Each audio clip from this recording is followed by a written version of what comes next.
Hello friends, welcome aboard the Sleepy Fairy Tale Express. I'm the Red Mermaid. This train is a dream journey to fairy tale land. Have you all got your train tickets? Subscribe and hit the like button to always be able to ride. Close your eyes, prick up your ears, and listen in a comfortable position. Today's story is Aladdin and His Magic Lamp. Once upon a time long, long ago, in a far, far away land, there once lived a poor tailor who had a son called Aladdin, a careless, idle boy who would do nothing but play all day long in the streets with little idle boys like himself. This so grieved the father that he died, yet, in spite of his mother's tears and prayers, Aladdin did not mend his ways. One day, when he was playing in the streets as usual, a stranger asked him his age, and if he was not the son of Mustafa the tailor. "I am, sir," replied Aladdin, "but he died a long while ago."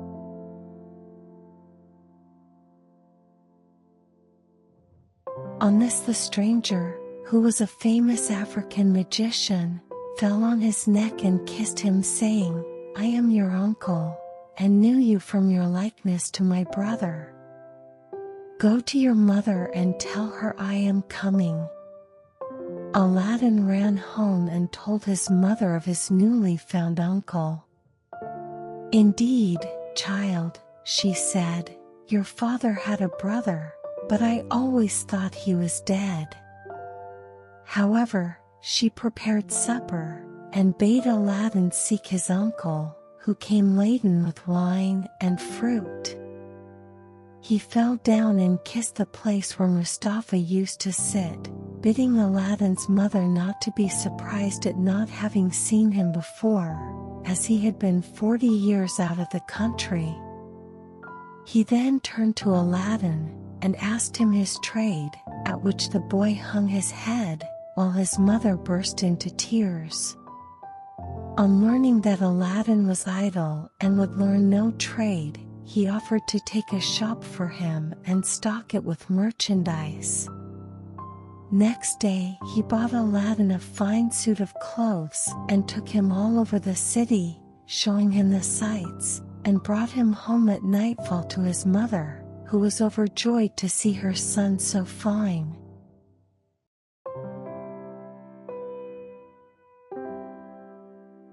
Next day the magician led Aladdin into some beautiful gardens a long way outside the city gates. They sat down by a fountain, and the magician pulled a cake from his girdle, which he divided between them. Then they journeyed onwards till they almost reached the mountains. Aladdin was so tired that he begged to go back, but the magician beguiled him with pleasant stories and led him on in spite of himself. At last they came to two mountains divided by a narrow valley. "We will go no farther," said his uncle. "I will show you something wonderful. Only do you gather up sticks while I kindle a fire." When it was lit, the magician threw on it a powder he had about him, at the same time saying some magical words. The earth trembled a little in front of them, disclosing a square flat stone with a brass ring in the middle to raise it by. Aladdin tried to run away, but the magician caught him and gave him a blow that knocked him down. "What have I done, uncle?" he said piteously, whereupon the magician said more kindly, "Fear nothing, but obey me. Beneath this stone lies a treasure which is to be yours, and no one else may touch it, so you must do exactly as I tell you."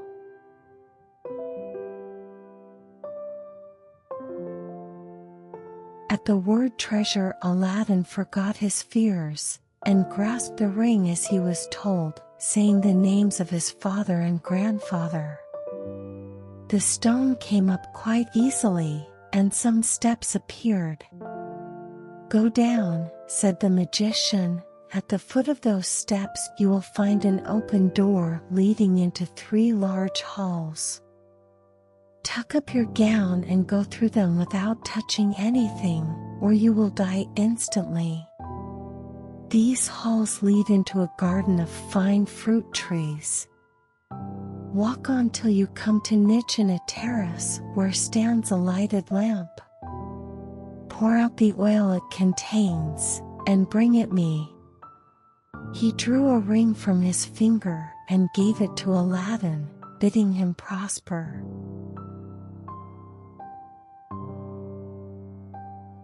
Aladdin found everything as the magician had said, gathered some fruit off the trees, and, having got the lamp, arrived at the mouth of the cave.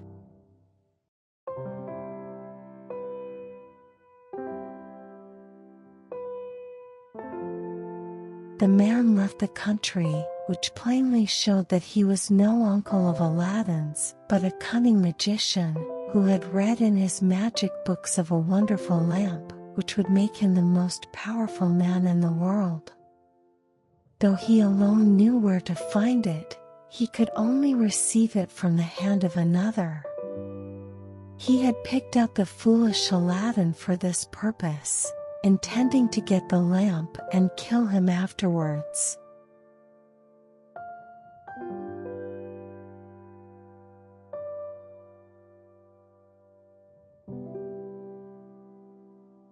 Aladdin fearlessly replied, "Deliver me from this place," whereupon the earth opened, and he found himself outside.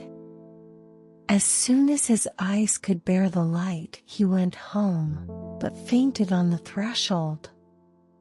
When he came to himself, he told his mother what had passed, and showed her the lamp and the fruits he had gathered in the garden, which were in reality precious stones.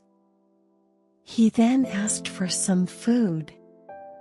"Alas, child," she said, "I have nothing in the house, but I have spun a little cotton and will go sell it."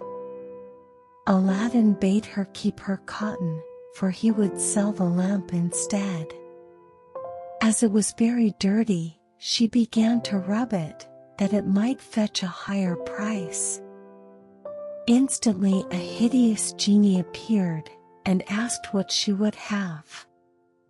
She fainted away, but Aladdin, snatching the lamp, said boldly, "Fetch me something to eat."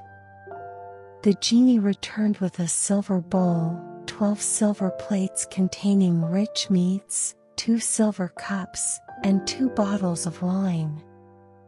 Aladdin's mother, when she came to herself, said,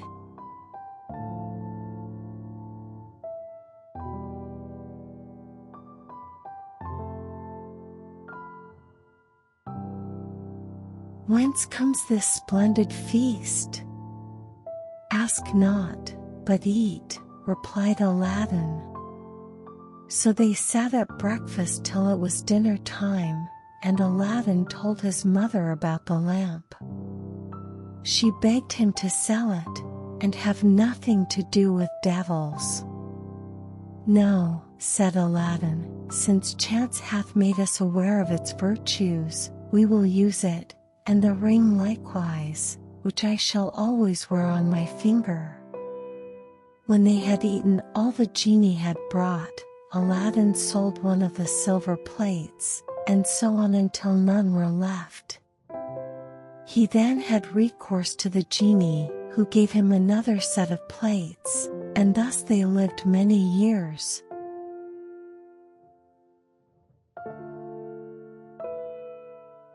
One day Aladdin heard an order from the Sultan proclaimed that everyone was to stay at home and close his shutters while the princess his daughter went to and from the bath. Aladdin was seized by a desire to see her face, which was very difficult, as she always went veiled. He hid himself behind the door of the bath and peeked through a chink. The princess lifted her veil as she went in, and looked so beautiful that Aladdin fell in love with her at first sight. He went home so changed that his mother was frightened. He told her he loved the princess so deeply he could not live without her, and meant to ask her in marriage of her father. His mother, on hearing this, burst out laughing, but Aladdin at last prevailed upon her to go before the Sultan and carry his request.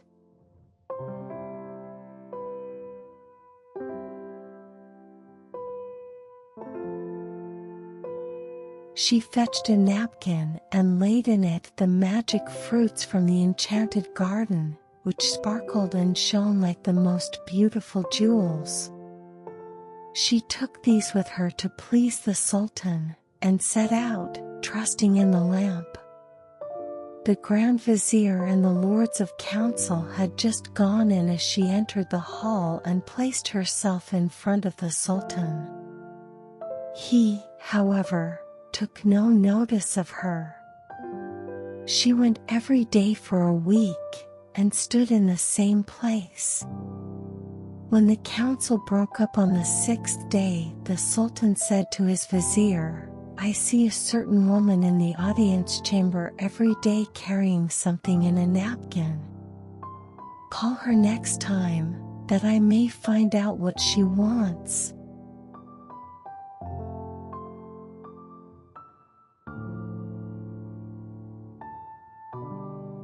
Next day, at a sign from the vizier, she went up to the foot of the throne and remained kneeling until the Sultan said to her, "Rise, good woman, and tell me what you want."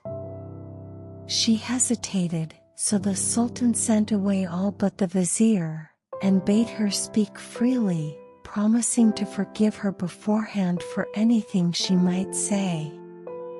She then told him of her son's violent love for the princess. "I prayed him to forget her," she said, "but in vain. He threatened to do some desperate deed if I refused to go and ask your majesty for the hand of the princess. Now I pray you to forgive not me alone, but my son Aladdin." The Sultan asked her kindly what she had in the napkin, whereupon she unfolded the jewels and presented them. He was thunderstruck, and turning to the vizier, said, "What sayest thou? Ought I not to bestow the princess on one who values her at such a price?"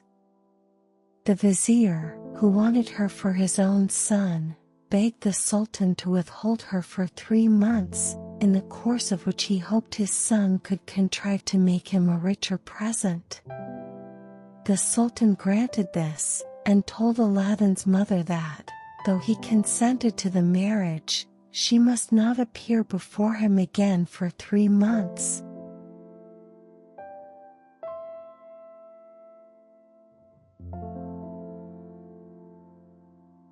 Aladdin waited patiently for nearly 3 months, but after 2 had elapsed, his mother, going into the city to buy oil, found everyone rejoicing, and asked what was going on. "Do you not know," was the answer, "that the son of the Grand Vizier is to marry the Sultan's daughter tonight?" Breathless, she ran and told Aladdin, who was overwhelmed at first, but presently bethought him of the lamp. He rubbed it, and the genie appeared, saying, "What is thy will?" Aladdin replied, "The Sultan, as thou knowest, has broken his promise to me, and the vizier's son is to have the princess. My command is that tonight you bring hither the bride and bridegroom." "Master, I obey," said the genie. Aladdin then went to his chamber, where, sure enough, at midnight the genie transported the bed containing the vizier's son and the princess. "Take this new married man," he said, and put him outside in the cold, and return at daybreak. Whereupon the genie took the vizier's son out of bed, leaving Aladdin with the princess. "Fear nothing," Aladdin said to her. "You are my wife, promised to me by your unjust father, and no harm will come to you." The princess was too frightened to speak, and passed the most miserable night of her life, while Aladdin lay down beside her and slept soundly. At the appointed hour, the genie fetched in the shivering bridegroom, laid him in his place, and transported the bed back to the palace.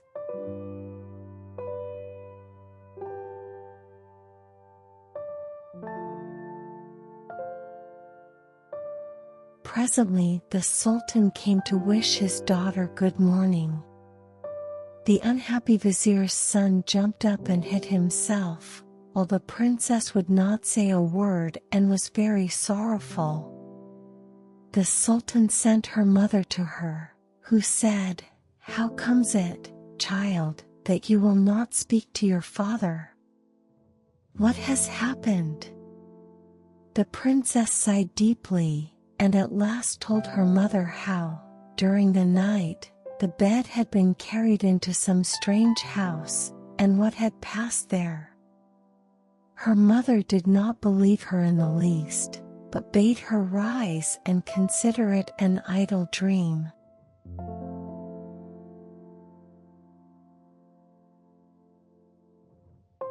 The following night, exactly the same thing happened, and next morning, on the princess's refusing to speak, the Sultan threatened to cut off her head. She then confessed all, bidding him ask the vizier's son if it were not so. The Sultan told the vizier to ask his son, who owned the truth, adding that, dearly as he loved the princess, he had rather die than go through another such fearful night, and wished to be separated from her. His wish was granted, and there was an end of feasting and rejoicing.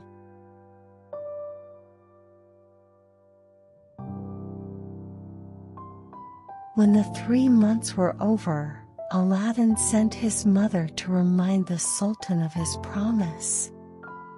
She stood in the same place as before, and the Sultan, who had forgotten Aladdin, at once remembered him, and sent for her. On seeing her poverty, the Sultan felt less inclined than ever to keep his word, and asked his vizier's advice, who counseled him to set so high a value on the princess that no man living would come up to it.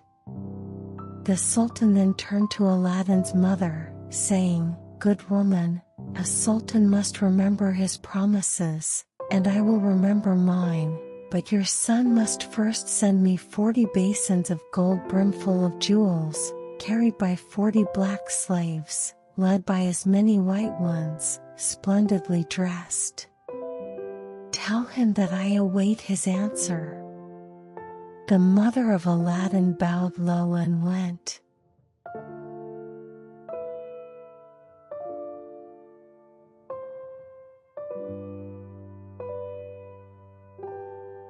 Home, thinking all was lost. She gave Aladdin the message, adding, "He may wait long enough for your answer." "Not so long, mother, as you think," her son replied. "I would do a great deal more than that for the princess."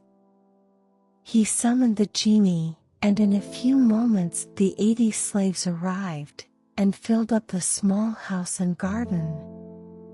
Aladdin made them to set out to the palace, 2 by 2, followed by his mother. They were so richly dressed, with such splendid jewels, that everyone crowded to see them and the basins of gold they carried on their heads.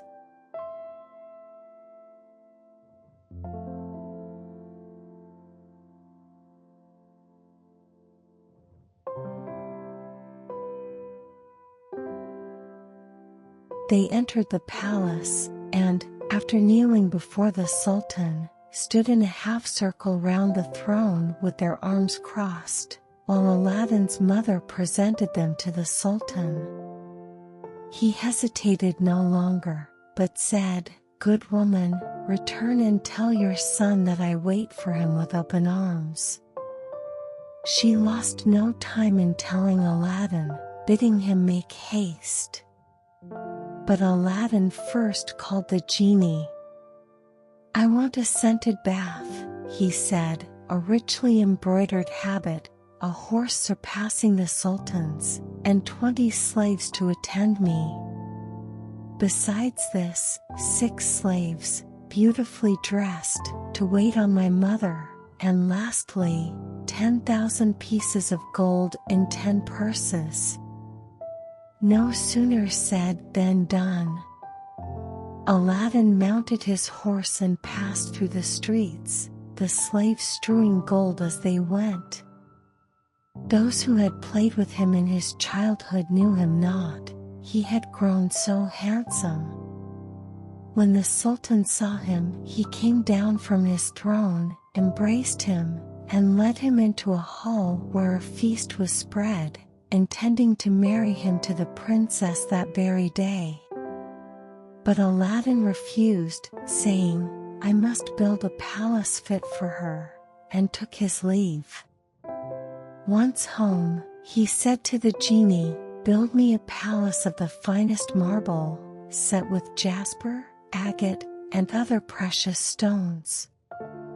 In the middle you shall build me a large hall with a dome, its 4 walls of massy gold and silver, each side having 6 windows, whose lattices, all except one which is to be left unfinished, must be set with diamonds and rubies.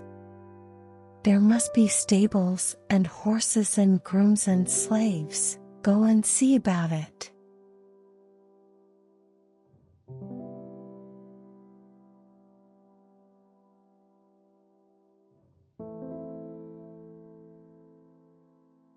The palace was finished the next day, and the genie carried him there and showed him all his orders faithfully carried out, even to the laying of a velvet carpet from Aladdin's palace to the Sultan's. Aladdin's mother then dressed herself carefully, and walked to the palace with her slaves, while he followed her on horseback. The Sultan sent musicians with trumpets and cymbals to meet them, so that the air resounded with music and cheers. She was taken to the princess, who saluted her and treated her with great honor. At night, the princess said goodbye to her father, and set out on the carpet for Aladdin's palace, with his mother at her side, and followed by the 100 slaves. She was charmed at the sight of Aladdin, who ran to receive her. "Princess," he said, "blame your beauty for my boldness if I have displeased you." She told him that, having seen him, she willingly obeyed her father in this matter. After the wedding had taken place, Aladdin led her into the hall, where a feast was spread, and she supped with him, after which they danced till midnight.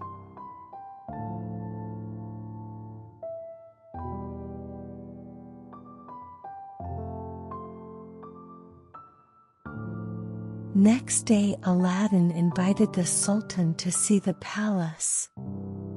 On entering the hall with the 24 windows with their rubies, diamonds and emeralds, he cried, "It is a world's wonder. There is only one thing that surprises me. Was it by accident that one window was left unfinished?" "No, sir, by design," returned Aladdin. "I wished your majesty to have the glory of finishing this palace."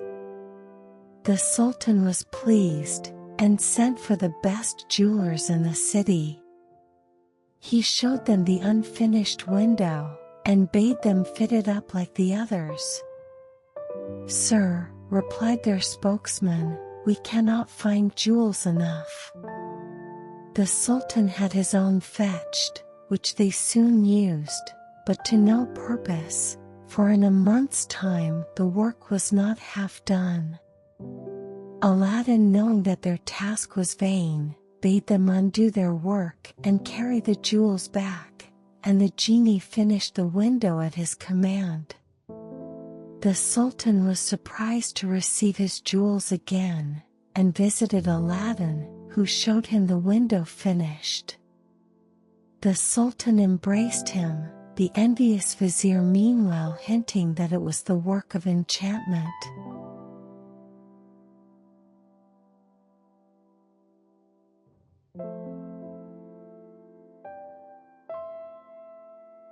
But far away in Africa the magician remembered Aladdin, and by his magic arts discovered that Aladdin, instead of perishing miserably in the cave, had escaped, and had married a princess, with whom he was living in great honor and wealth. He knew that the poor tailor's son could only have accomplished this by means of the lamp, and traveled night and day till he reached the capital of China, bent on Aladdin's ruin. As he passed through the town, he heard people talking everywhere about a marvelous palace. "Forgive my ignorance," he asked. "What is the palace you speak of?" "Have you not heard of Prince Aladdin's palace?" was the reply. "The greatest wonder in the world? I will direct you if you have a mind to see it." The magician thanked him who spoke, and having seen the palace knew that it had been raised by the genie of the lamp, and became half mad with rage. He determined to get hold of the lamp, and again plunge Aladdin into the deepest poverty.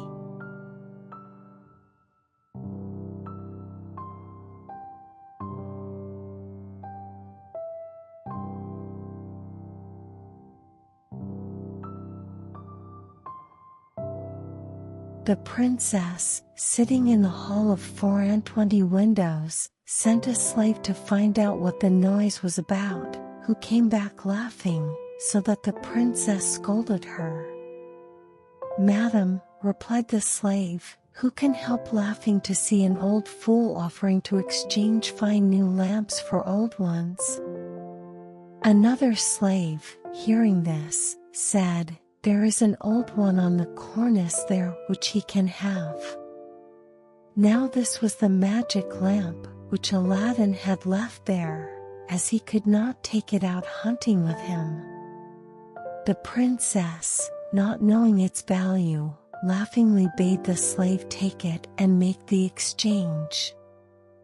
She went and said to the magician, "Give me a new lamp for this."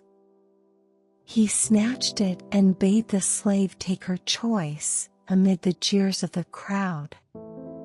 Little he cared, but left off crying his lamps, and went out of the city gates to a lonely place, where he remained till nightfall, when he pulled out the lamp and rubbed it. The genie appeared, and at the magician's command carried him, together with the palace and the princess in it, to a lonely place in Africa.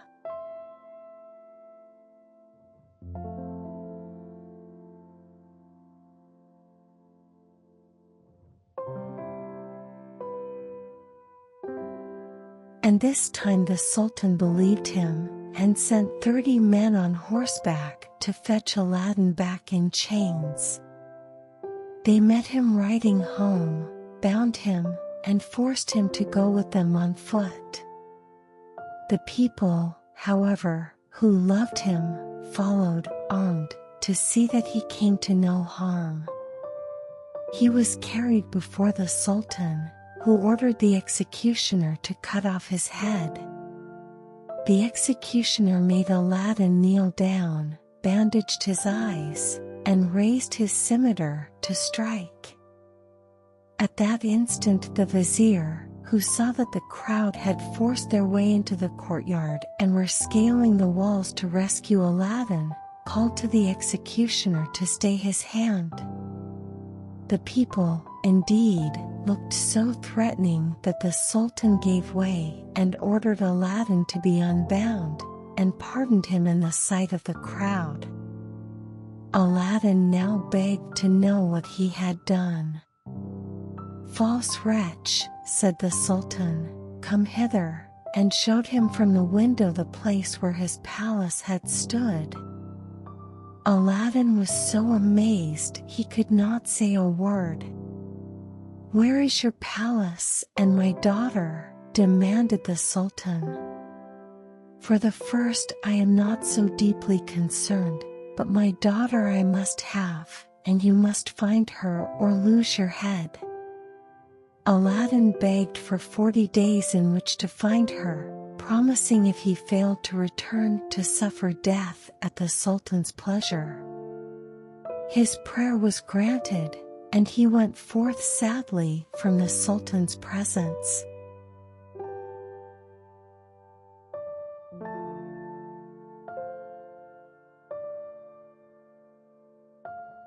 For 3 days he wandered about like a madman, asking everyone what had become of his palace, but they only laughed and pitied him. He came to the banks of a river, and knelt down to say his prayers before throwing himself in. In doing so, he rubbed the ring he still wore.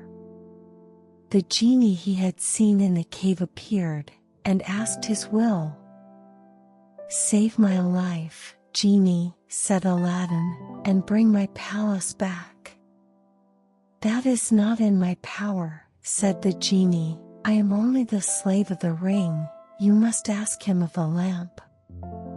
"Even so," said Aladdin, "but thou canst take me to the palace, and set me down under my dear wife's window."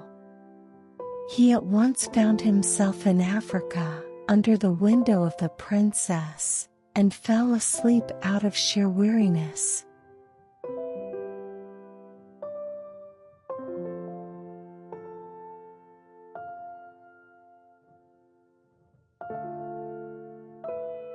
That morning the princess rose earlier than she had done since she had been carried into Africa by the magician, whose company she was forced to endure once a day. She, however, treated him so harshly that he dared not live there altogether. As she was dressing, one of her women looked out and saw Aladdin. The princess ran and opened the window, and at the noise she made, Aladdin looked up.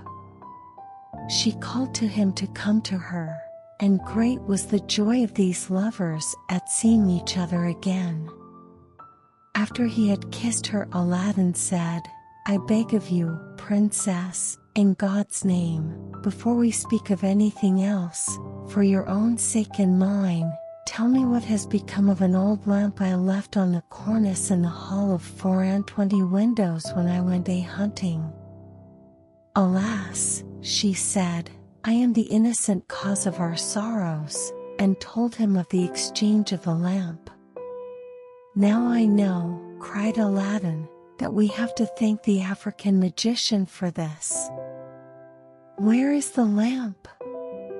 "He carries it about with him," said the princess. "I know, for he pulled it out of his breast to show me. He wishes me to break my faith with you and marry him, saying that you were beheaded by my father's command. He is forever speaking ill of you, but I only reply by my tears. If I persist, I doubt not but he will use violence." Aladdin comforted her, and left her for a while. He changed clothes with the first person he met in the town, and having bought a certain powder returned to the princess, who let him in by a little side door. "Put on your most beautiful dress," he said to her, "and receive the magician with smiles, leading him to believe that you have forgotten me. Invite him to sup with you, and say you wish to taste the wine of his country. He will go for some, and while he is gone, I will tell you what to do." She listened carefully to Aladdin, and when he left her, arrayed herself gaily for the first time since she left China. She put on a girdle and headdress of diamonds, and seeing in a glass that she was more beautiful than ever, received the magician, saying, to his great amazement, "I have made up my mind that Aladdin is dead, and that all my tears will not bring him back to me, so I am resolved to mourn no more, and have therefore invited you to sup with me, but I am tired of the wines of China, and would fain taste those of Africa." The magician flew to his cellar, and the princess put the powder Aladdin had given her in her cup. When he returned, she asked him to drink her health in the wine of Africa, handing him her cup in exchange for his, as a sign she was reconciled to him. Before drinking, the magician made her a speech in praise of her beauty, but the princess cut him short, saying, "Let us drink first, and you shall say what you will afterwards." She set her cup to her lips and kept it there, while the magician drained his to the dregs and fell back lifeless. The princess then opened the door to Aladdin, and flung her arms around his neck, but Aladdin went to the dead magician, took the lamp out of his vest, and bade the genie carry the palace and all in it back to China. This was done, and the princess in her chamber felt only 2 little shocks, and little thought she was home again.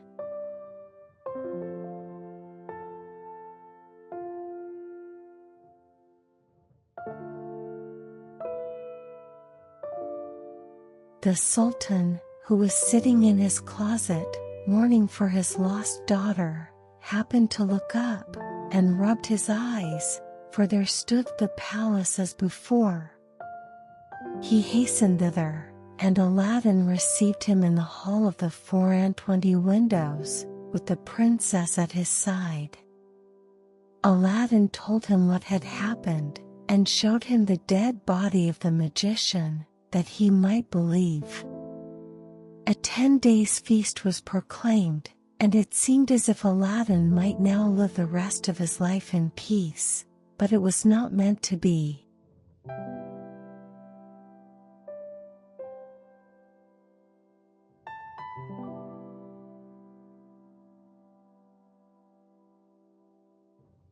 The African magician had a younger brother, who was, if possible, more wicked and more cunning than himself. He traveled to China to avenge his brother's death, and went to visit a pious woman called Fatima, thinking she might be of use to him. He entered her cell and clapped a dagger to her breast, telling her to rise and do his bidding on pain of death. He changed clothes with her, colored his face like hers, put on her veil, and murdered her, that she might tell no tales. Then he went towards the palace of Aladdin, and all the people, thinking he was the holy woman, gathered round him, kissing his hands and begging his blessing.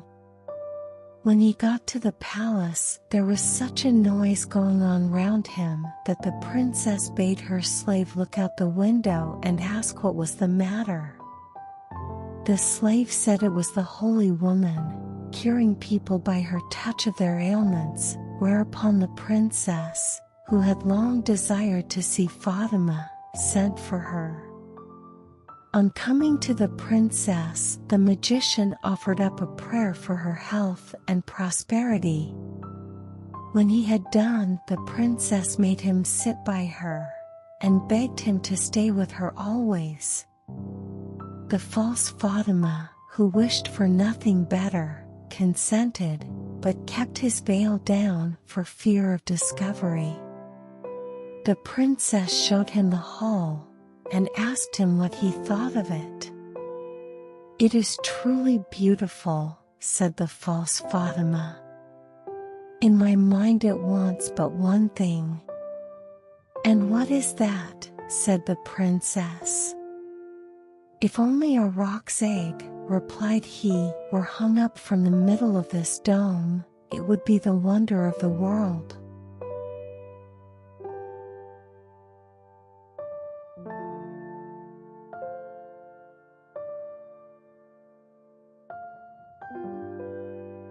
After this, the princess could think of nothing but the roc's egg, and when Aladdin returned from hunting, he found her in a very ill humor. He begged to know what was amiss, and she told him that all her pleasure in the hall was spoilt for want of a roc's egg hanging from the dome. If that is all, replied Aladdin, you shall soon be happy. He left her and rubbed the lamp, and when the genie appeared, commanded him to bring a roc's egg. The genie gave such a loud and terrible shriek that the hall shook.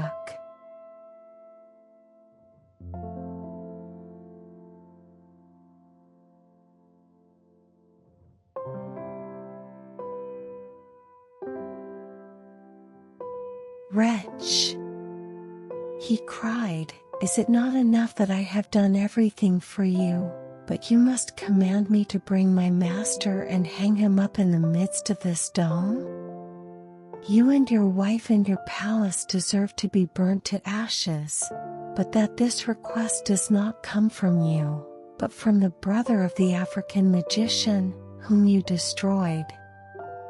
He is now in your palace, disguised as the holy woman, whom he murdered. He it was who put that wish into your wife's head. Take care of yourself, for he means to kill you. So saying, the genie disappeared.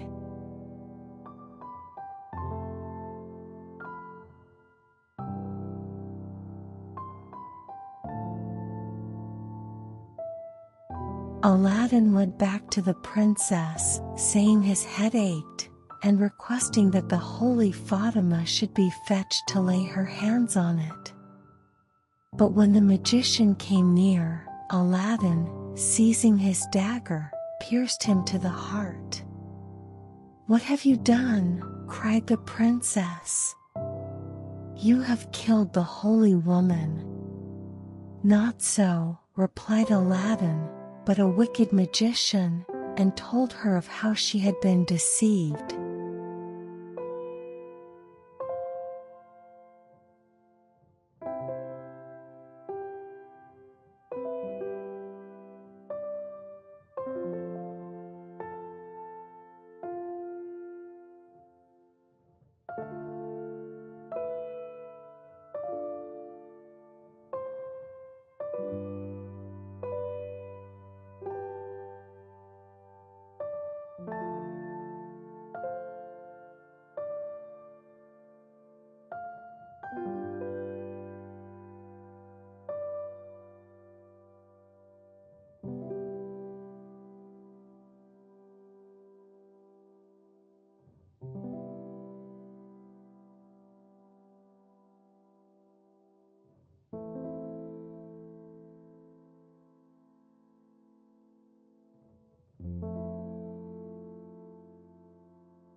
you.